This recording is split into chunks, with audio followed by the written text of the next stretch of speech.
공간이라고 하는 거를 이제 만들기 위해서 건축을 하는데, 건축은 인간의 모든 행위를 책임지는, 사람이 어떻게 살 것인가를 이렇게 궁리하고 그 궁리한 것을 실제로 이제 만들어내는 일종의 창작의 한 작업.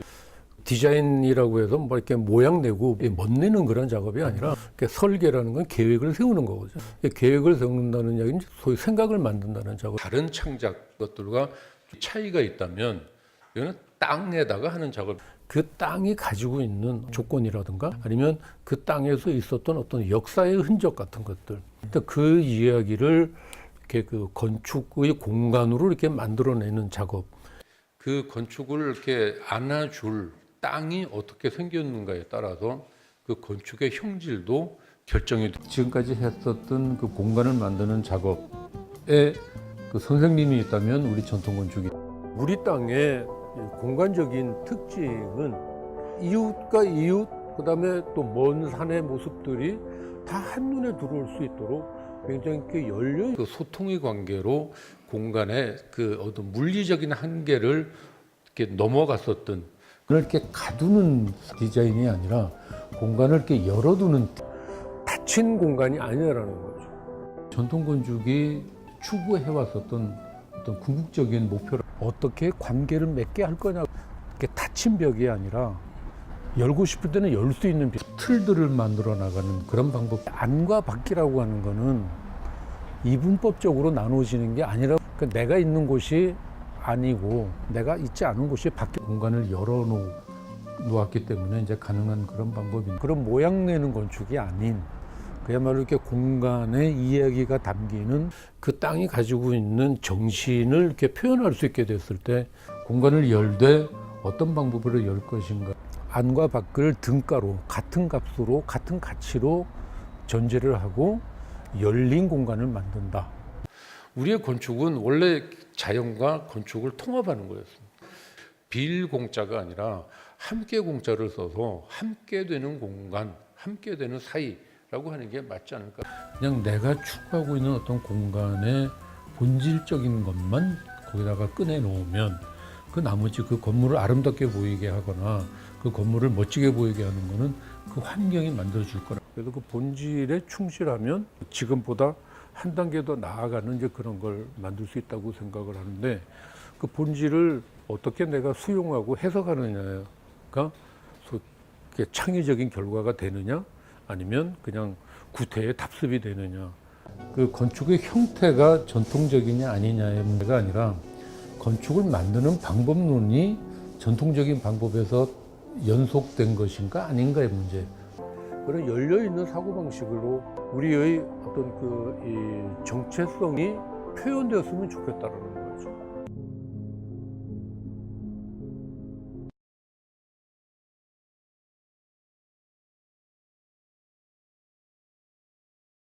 주제를 이제 열림으로 잡았는데, 이 땅의 건축이 무엇이었는지를 이렇게 쭉 풀어 나오는 끝에 우리는 닫는 건축이 아니라 열린 건축을 했다라는 그런 생각이고, 모더니즘과도 연결을 시킬 수 있겠다라는 이제 그런 생각이 더 오래된 모더니즘이라는 뜻으로 열림을 이야기를 하려고 합니다. 또 무언가를 조직하는 작업이 건축이다. 그 조직한다는 것은 형이하학을 형이상학으로 조직하는 작업. 여기서 말하는 형이하학이라고 하면 물질, 기술 같은 이제 그런 것들을 이야기하는 것이 될 것이고, 형이상학이라고 한다면 건축이라는 결과로 만들어지는 그 공간에서의 삶의 구성 또는 그 삶의 의미, 이런 것들을 의미하고 생각합니다. 건축은 공간을 만드는 작업입니다. 저 공간을 만들기 위해서 그릇을 만든 것이기는 하지만, 저 공간은 그냥 비어있는 것이 아니라 무엇을 담기 위한 장소를 이루기 위해서 만드는 것이라는 거죠. 장소라는 것은 이제 인간의 존재를 전제로 하는 거죠. 건축은 그 조형물로 나타나게 됩니다. 조형물로 나타나는 그 형태는 그게 과연 건축의 본질일까라는 이제 의심을 합니다. 어떤 그 농가의 창고입니다. 건축적인 의도보다는 기능적인 형태로 만들어진 저것을 하나의 형상으로 보는 게 맞지 않을까. 그거는 결국 건축을 그 형태로 몰아가는 그런 작업은 본질에서 좀 비껴난 게 아닐까. 형태는 건축으로 이루어지는 하나의 현상이지 그 자체가 목적은 아니라는 거죠. 업숨의 미학에서 말하던 그 업숨의 한 항목이 형태였는데 그 형태는 형태를 만들지 않았다는 뜻이 아니라 형태를 의도하지 않았다라는 그런 뜻. 목적을 이루기 위해서는 방법, 수단이 동원이 되어야 되는데 여러 가지 공법이 있겠지만 두 가지입니다. 하나는 돌을 가공을 해서 쌓아 올리는 축조하는 방법으로 이런 방법은 만들어지는 그 즉시 하나의 이제 형태로 나타나게 되죠. 형체를 생산하는 이런 방법이 이 축조, 조정하는 방법이라고 한다면 또 하나의 방법은 엮어서 만드는 방법.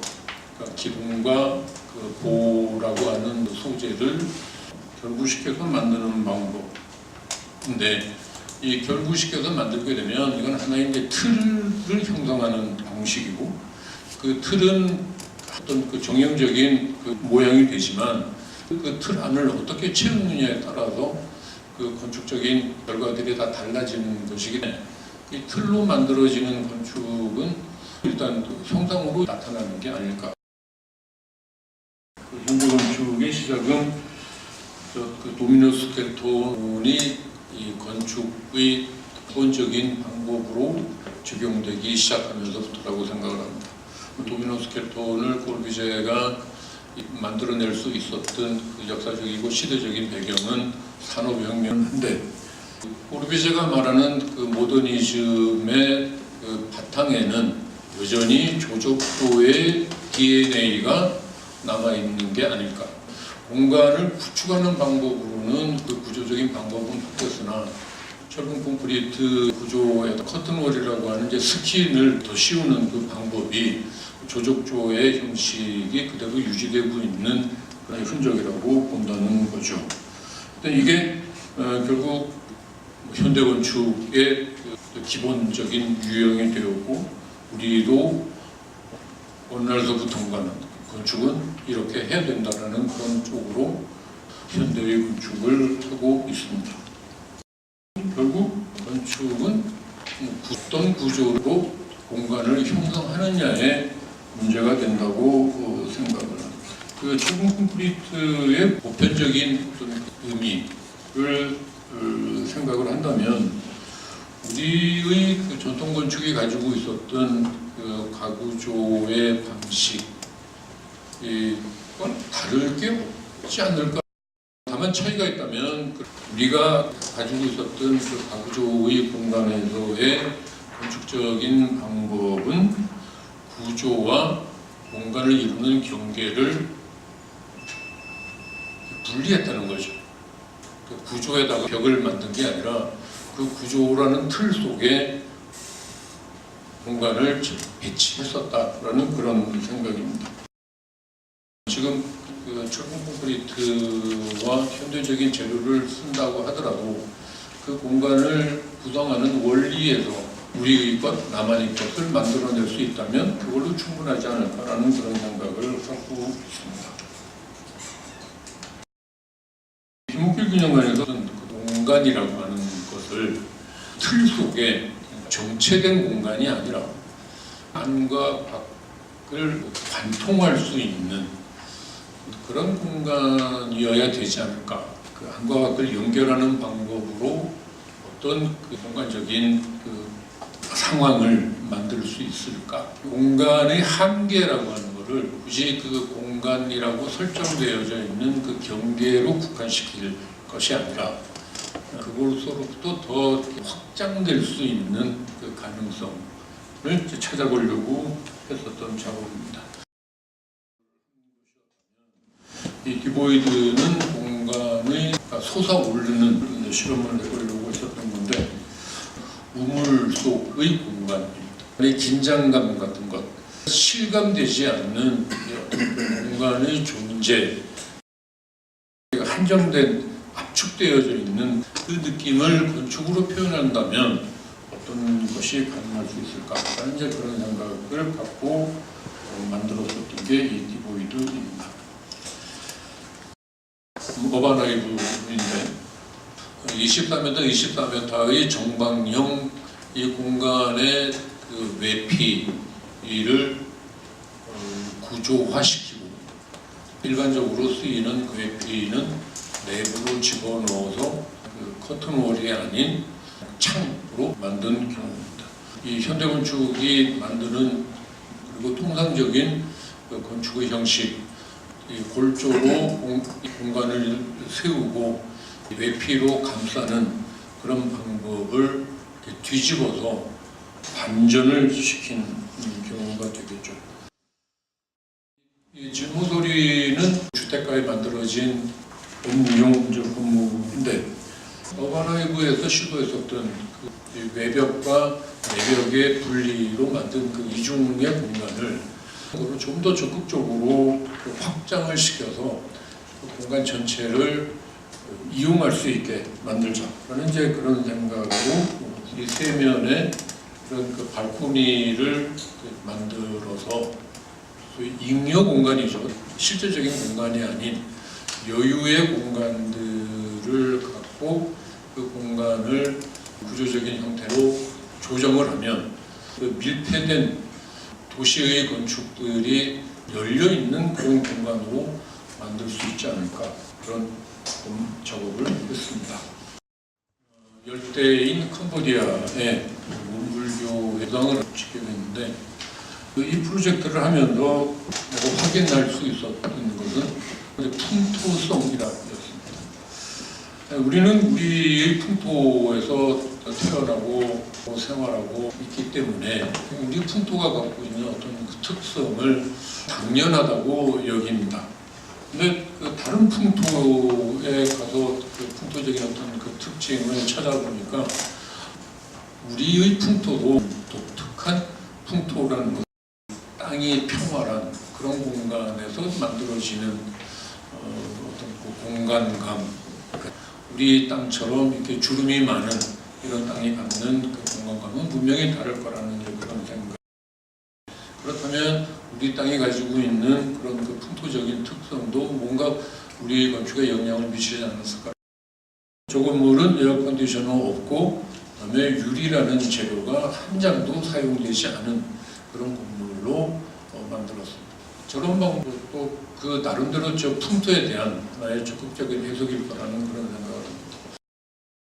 또 두 번째 이제 해외 프로젝트인데 히말라야의 해발 3,000 고지에 그 라디오 방송국을 하나 만들었던 작업입니다.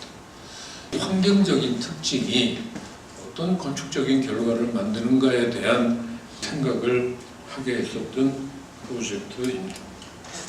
첫 번째 작업은 이곳에 있었던 그 전통 건축들을 이제 답사하고 그 건축들에 대한 이제 분석 작업을 통해서 나는 그러면 어떤 걸 할 수 있을까를 이제 생각했었던 건데 공간을 이루고 구조를 이루는 하나의 벽으로 그 추위를 해결을 하고 또 벽을 뚫어서 그 채광과 환기를 하는 방법들을 하는 또 바람을 돌벽이 막고 그 안에 채광은 유리가 하고 하는 그런 방법으로 이 경계를 분해하고 그 경계를 하나의 선이 아니라 숲이로 만들었었던 경우입니다.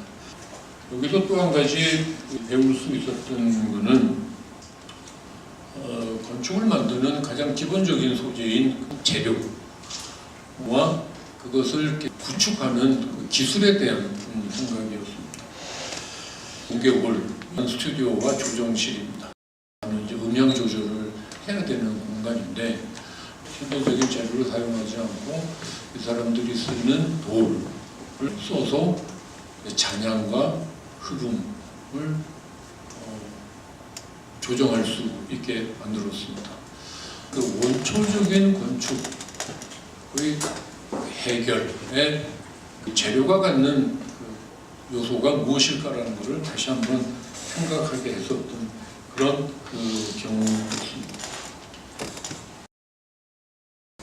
조각미술관 아우지움입니다. 규모는 150평, 그러니까 50평의 건물 3동을 1,500평 공간에 배치하는 그런 것이었습니다. 실제로 여기에 대지경계에서는 별로 의미가 없는 것이 자연이 이미 굉장히 큰 영역을 만들고 있습니다. 멀리 울산바위까지가 이 땅의 공간으로 느껴질 만큼 큰 영역을 이루고 있는 그런 곳에서 건축을 어떻게 할 것인가.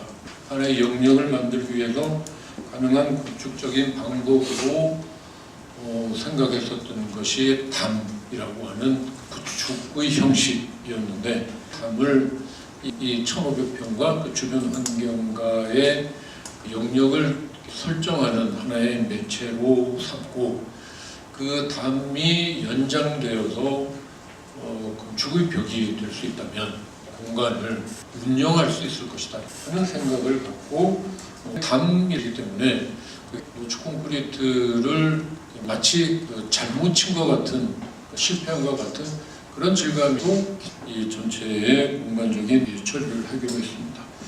건축에서의 공간이라고 하는 것은 내부 공간으로서의 공간만이 공간이 아니라 담으로 에워싸여 있는 그 영역 그 자체가 하나의 공간으로 취급이 되어야 되지 않는가. 그것이 공간을 장소화시킬 수 있는 가장 큰 특징이 아닐까 생각합니다. 아우지움이 갖고 있는 그 공간의 궁극적인 그 목표는 그 전시장이 존재할 수 있게 만들어주는 그 외부의 영역들의 장소성이라고 생각을 합니다.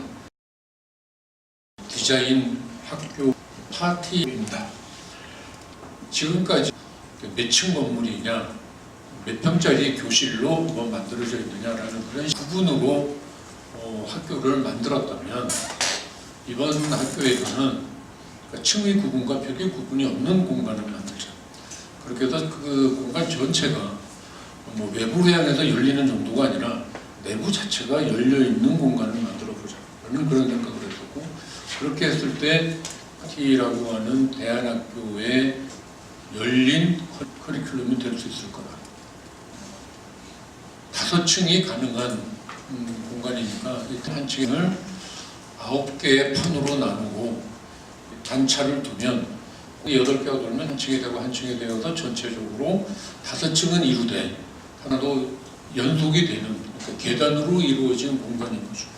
이 바닥에 차이가 있는 공간을 이제 스키플로어라고 하는데, 여기서는 스테플로어라는 그 생각을 했습니다.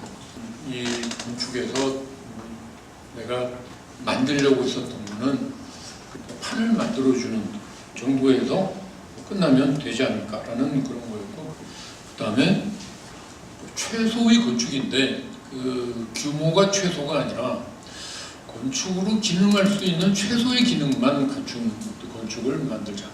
여기는 냉난방도 들어가 있지 않고 그냥 필요한 전기만 공급이 되는 그런 그 최소의 건축만으로 이 건축의 완성은 뒤로 미루어 놓자라는 이런 생각이었습니다. 파티에 주문한 거는 학생들과 그 스튜디오의 작업들이 이 건축을 만들어 나가는 하나의 프로세스가 됐으면 좋겠다. 학기마다 그때그때 만들어지는 것을 하나의 우연이라고 본다면 그 우연의 연속이 필연을 만드는, 건축은 결국 건축가와 건물주와의 그 콜라보이지 않겠는가라는 생각이 듭니다. 그러니까 지금도 파티는 매일 변하고 있습니다.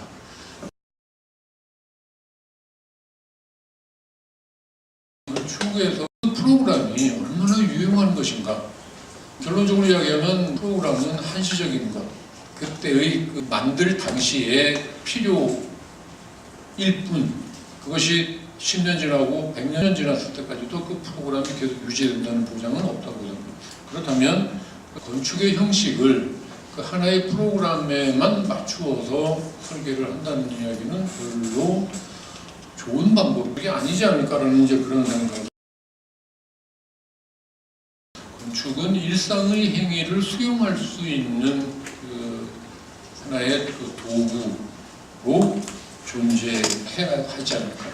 그렇다면 그 일상에 기여할 수 있다는 것은 뭐 지금까지의 일상을 조금 더 진화된 일상으로 바꾸게 하는 어떤 그 모멘트를 만들어주는 것, 이 건축이 할 수 있는 하나의 기여일 거라고 생각을 합니다.